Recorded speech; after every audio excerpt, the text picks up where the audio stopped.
देखो यार, अगर तुम लोग जिंदर महल के फैन हो तो ये वीडियो तुम्हारे लिए होने वाली गए, क्योंकि guys AEW superstar Satnam Singh के साथ जिंदर महल दुनिया की one of the biggest wrestling company पर डेब्यू करने वाले गए। एईडब्ल्यू में रिकी स्टार के बैक स्टेज ड्रामा को लेकर बैक स्टेज से बहुत ही बड़ी अपडेट आ रही गए। एईडब्ल्यू के डबल नथिंग पेपर व्यू के टिकट सेल रेवेन्यू को लेकर लेटेस्ट नंबर सामने आ चुके गए। एईडब्ल्यू में मर्सिडीज मून के ड्रीम मैच को लेकर मीना सिकोवारा का काफी बड़ा स्टेटमेंट आ चुका है। तो गाइज वहीं रोमन रेंस के फादर के डेथ को लेकर सोशल मीडिया पर एक बार फिर से कंट्रोवर्सी हो चुकी है। तो गाइज चलिए बिना किसी देरी के शुरू करते हैं इस वीडियो को। और गाइज सबसे पहले बात करेंगे एईडब्ल्यू के व्यूवरशिप की। वेल गाइज ये बात तो हम सभी लोगों को मालूम है, लास्ट वीक एईडब्ल्यू के डायनामाइट शो की व्यूवरशिप एईडब्ल्यू हिस्ट्री की लोएस्ट व्यूवरशिप थी। और यहीं एईडब्ल्यू के डायनामाइट के व्यूवरशिप के 5 लाख होने के बाद अब लास्ट वीक के रैम्पेज और कोलिजन दोनों शो की व्यूवरशिप सामने आ चुकी है।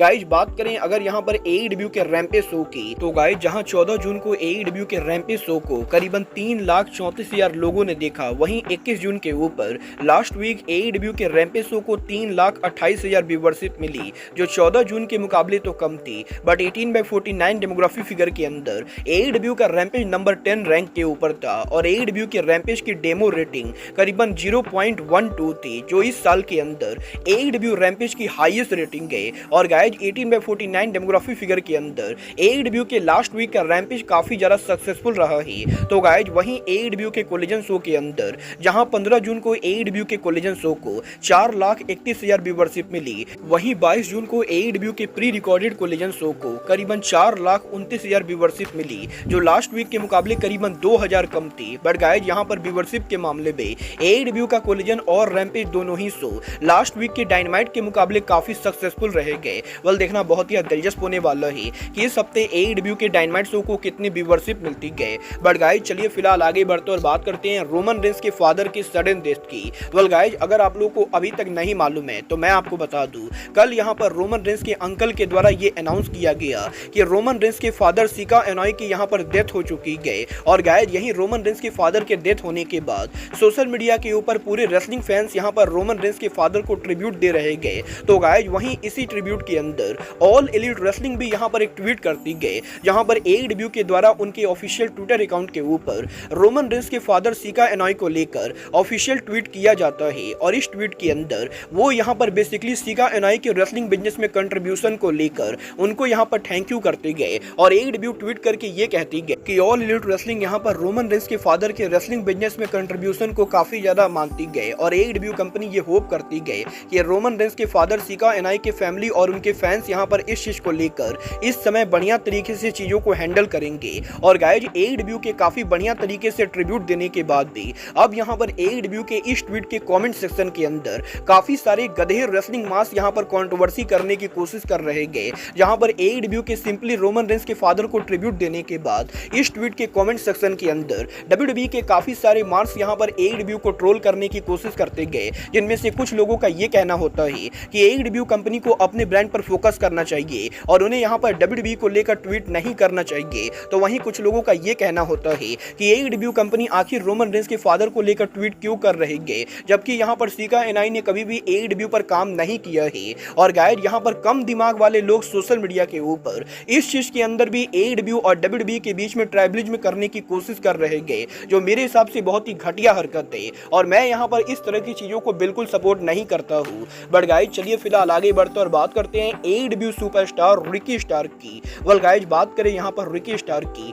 तो गाइज ये बात तो हम सभी लोगों को मालूम है, एईडब्ल्यू के लास्ट ईयर के वर्ल्ड एंड पेपर व्यू के बाद ही रिकी स्टार एईडब्ल्यू पर हमें देखने को नहीं मिलेंगे। और 6 महीनों तक एईडब्ल्यू से गायब रहने के बाद अब इस हफ्ते रिकी स्टार को लेकर रेडिट की तरफ से एक बहुत ही बड़ी अपडेट आ रही है। गाइज यहाँ पर इस हफ्ते रेडिट के ऊपर एक न्यूज सामने आई, जिस न्यूज के अंदर ये कहा जाता है कि रिकी स्टार को एईडब्ल्यू के शो पर बुक इसलिए नहीं किया जा रहा है क्योंकि वो यहाँ पर एईडब्ल्यू में बुकिंग को लेकर टोनी खान और एईडब्ल्यू के मैनेजमेंट को परेशान कर रहे गए। और लास्ट ईयर भी जब एईडब्ल्यू का ओवन कप टूर्नामेंट हुआ था, तो कनाडा में ओवन कप टूर्नामेंट के अंदर रिकी स्टार के टूर्नामेंट में मैचेस के विन करने को लेकर रिकी स्टार ने काफी ज्यादा ड्रामा किया था। और एईडब्ल्यू में ऐसे कई सारे रेसलर्स थे जिनसे यहाँ पर रिकी स्टार मैचेस को हारना नहीं चाहते थे। और बेसिकली यहाँ पर रेडिट यूजर का ये कहना होता है कि रिकी स्टार एईडब्ल्यू के अंदर एईडब्ल्यू कंपनी की स्टोरी लाइन में काम नहीं करना चाहते गए। और एईडब्ल्यू कंपनी जब भी रिकी स्टार को कोई आइडिया पिच कर रही गए तो तो रिकी स्टार्क उन आइडियाज को रिजेक्ट कर दे रहे गए।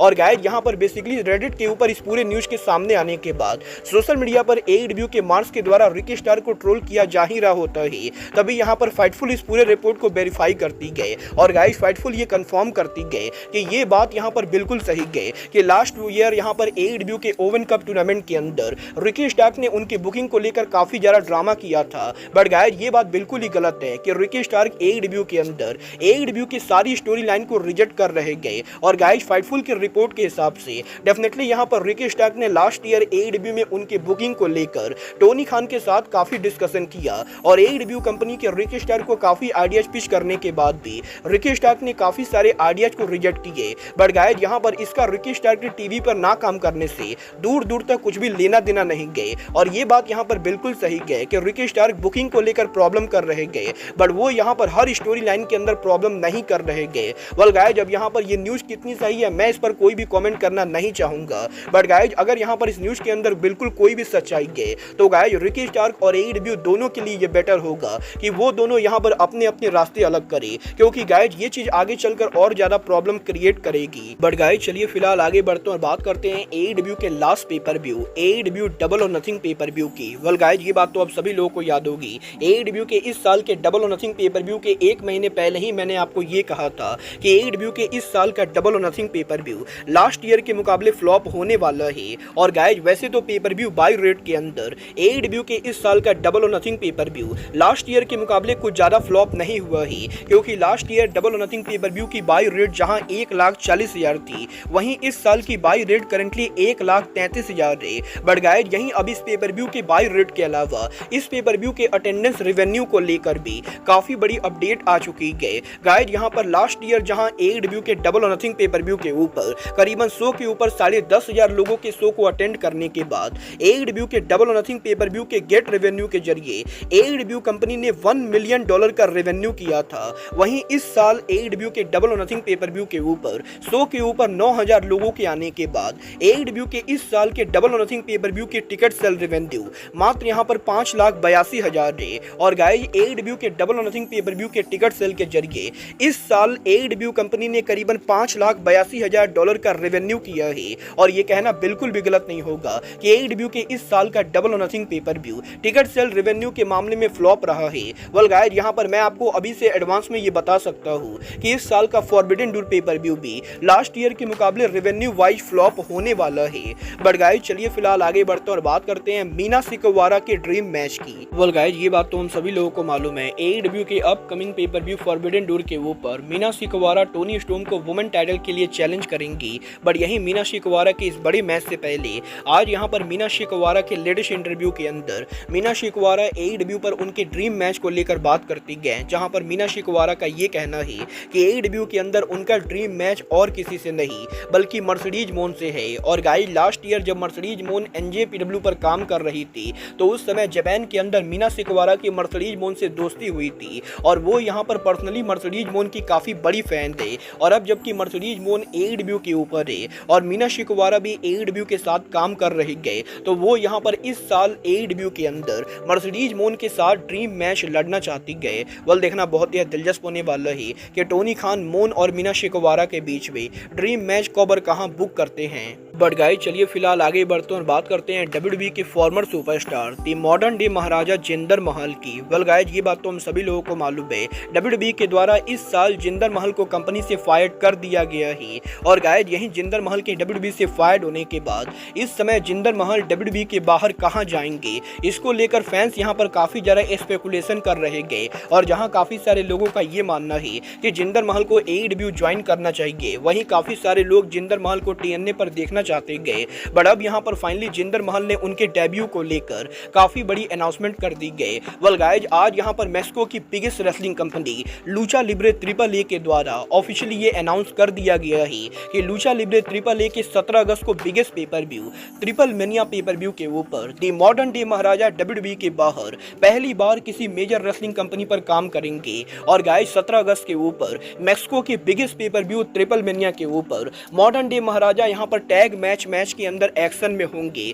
जहां पर जिंदर महल की टैग टीम पार्टनर और कोई नहीं बल्कि जिंदर महल के फिलो इंडियन रेसलर और एडब्ल्यू के कॉन्ट्रैक्टेड सुपरस्टार सतनाम सिंह होने वाले गए। और गाइज पहली बार रेसलिंग बिजनेस के अंदर जिंदर महल और सतनाम सिंह टीम अप करने वाले गए, जहां पर ये दोनों टीम इंडिया को रिप्रेजेंट करते हुए लूचा लिब्रे ट्रिपल ए के ट्रिपल मेनिया पेपर व्यू के ऊपर ट्रिपल ट्रेट टैग मैच में काम करेंगे। और इन दोनों के इस मैच के अंदर जेफ जैरेट यहां पर इन दोनों के साथ रिंग साइड एरिया पर होंगे, तो वहीं ट्रिपल मेनिया के ऊपर ये दोनों डॉक्टर वेगनोर डेल मेल versus Psycho Clown and Negro Casas को फेस करने वाले गए। और हमें यहां पर ट्रिपल मेनिया के ऊपर फाइनली डब्ल्यूडब्ल्यूई के बाहर दी मॉडर्न डे महाराजा जिंदर महल का डेब्यू देखने को मिलेगा। वेल देखना बहुत ही दिलचस्प होने वाला है कि महल के एडब्ल्यू के कॉन्ट्रैक्टेड रेसलर के साथ ट्रिपल मेनिया पर काम करने के बाद क्या यहां पर जिंदर महल एडब्ल्यू के ऊपर आते हैं या नहीं। बट गाइस जहां तक बात रही ट्रिपल मेनिया की, तो गाइस यहां पर ट्रिपल मेनिया के ऊपर जिंदर महल के डेब्यू मैच के अलावा ट्रिपल मेनिया ने और भी काफी सारे बड़े डेब्यू मैचेज अनाउंस कर दिए हैं, जहां पर लूचा लिब्रे ट्रिपल ए ने ये अनाउंस कर दिया है